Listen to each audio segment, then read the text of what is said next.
They've been dating for a year and a half, and she hypothetically brings up moving in together sometime in the future. Suddenly he's not sure if he wants a relationship. Pause to read.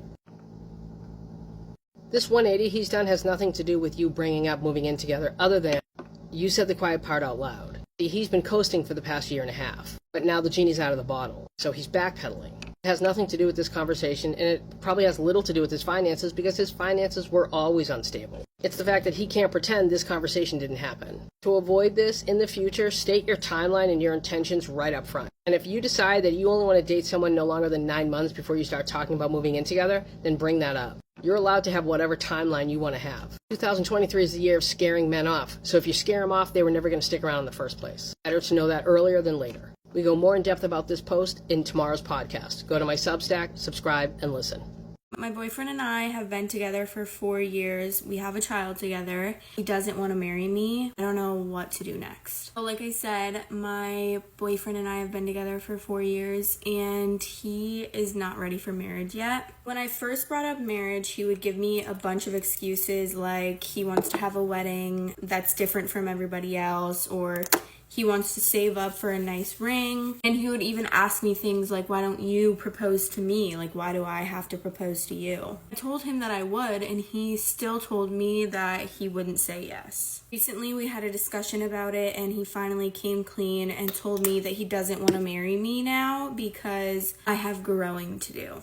He said he feels like I'm still a little bit too childish. I also feel like he's a little bit childish too, but I still know that I want to marry him and be with him forever. He says that he feels the same way, that he does want to marry me and be with me forever, yet still no ring. We've lived together for 3 to 4 years and we have a 3-year-old child together.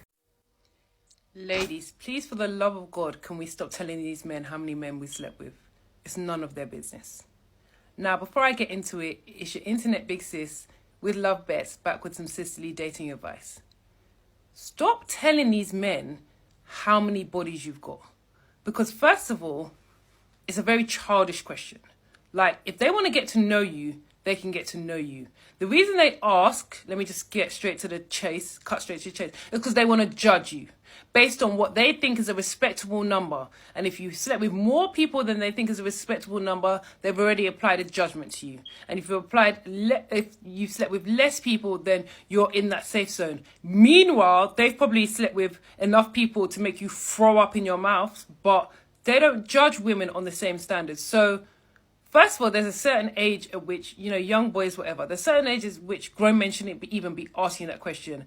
And if he asks you, tell him it's none of his business. The reason men are getting away with asking this question is because women keep answering. We don't need to answer. If all of us tell them it's none of their business, then they'll understand you're not going to get an answer, so don't ask. If you want to get to know me, get to know me. And I'm not saying this because some people have a lot of bodies and you want to try and hide the body. It just doesn't. If you slept with one person or 6 people or 14 people, that doesn't change who you are as a person. You might have had a youth where you were more promiscuous. If you've changed that and you're better, what does it matter? And men will try and act like it matters and it's such a big deal because that's the culture we live in, and they, want to body shame in terms of how many bodies you've got. Don't let them. Stop telling these men how many men you've slept with because they just want to use it against you. They don't want to do anything positive with the information. They just want to use it against you. And if you slept with a lot of people, make you feel small. You know who you are. You know the value you bring, and work on that. And if he doesn't want to get to know you because you don't want to tell him how many people you slept with, anyway, like I always say, there's always exceptions to the rule. For best results, assume it's not you. No one self-sabotages more than a guy who says he's not ready for a relationship. I said what I said. It may be an unpopular opinion, but if you claim that you're not ready and you know that the girl in front of you is exquisite, you're an idiot. That's what it is. You're an idiot. Because if you think that she's gonna be obsessed with you for that long, you got me fucked up. I can promise you that is not true.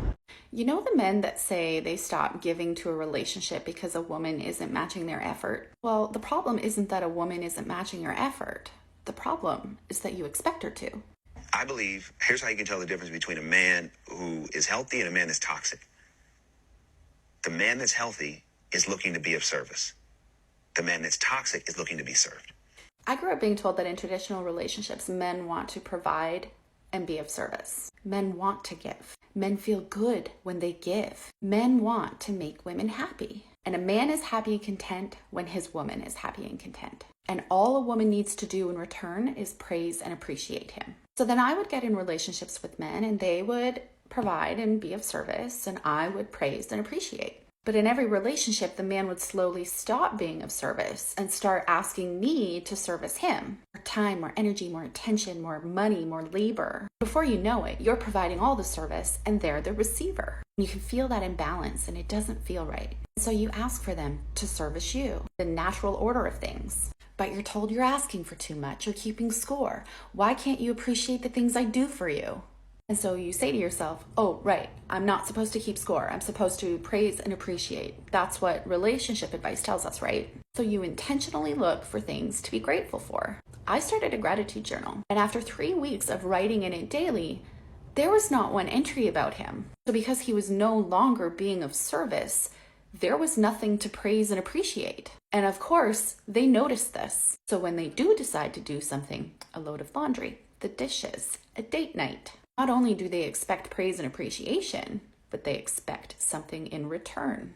Now they're keeping score and everything starts to feel like a transaction. And this was so confusing because it went against everything I was taught about men. And so it makes you think, well, maybe everything I was taught was wrong. Maybe appreciation isn't enough. And because now you're used to relationships where men are transactional, you adopt this defense mechanism, this response to scorekeeping in transactional relationships, where you don't ask for anything because you don't want it held over your head. You want things to be 50-50 because then at least they're doing their part. Because men like this don't feel genuine pleasure in giving for the sake of giving. They only give to get. They too want you to contribute 50-50, and they enter their soft boy drizzle era, which is their ego's response to being unable to serve. So, if I am a man that's only looking to be served, I'm not going to see you.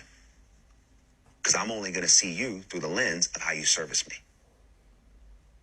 If I'm looking to serve and be of service, then I'm going to see you. What's your need? What's your thoughts? What are your dreams? What are your hopes? What do you want to do? How do you want to do it? Well, why do you think that? Why do you feel that? Oh, wow, you put some lashes on today. Oh, okay. You got some extensions in. Like, because I'm looking to be of service. So I'm actually evaluating what's in front of me and identifying how I can make a benefit or make a contribution versus looking at it from like, what's in it for me? I always think it's so funny when boys act like women are the sensitive ones. For example, I was in my class the other day and I was in like a group doing like a project or something or like a presentation. And there's this boy and he was sitting next to me and my phone was like laying on my desk and I was getting all of these notifications from Instagram. And he's like looking over at my phone, noting that I'm getting these notifications. And he's like, ooh, what are you, like a fucking influencer? Obviously, like voice dripping with disdain. And I was like, yeah, I am. And he's like, what are you gonna do with that skill when the apocalypse happens? Like, I don't fucking know. Probably, like, die. But this motherfucker's in the military. The guy that, was talking shit. And I was like, okay, well, realistically, we both sell our bodies for our jobs. Which is, A, good social commentary. And also, B, funny. It's funny. I'm making a joke. But of course, given the military man personality, he decides to just gaze off into the distance and remember the war. As if what I've just said has offended his sensibilities. Like, you're allowed to talk about me doing influencing with this, like, extremely disdainful, mocking attitude. But the second I say something about the military, as if the military is some honor, prize, respectable thing, I understand that that's, like, a very common opinion in a lot of places. But, like, you should also be very critical of the military. That's $900 billion plus at the U.S. But anyway, that's not what this is about. All I'm saying, just be fucking funnier. Like, y'all can dish it. Influencers are so stupid. The second I say one goddamn thing about the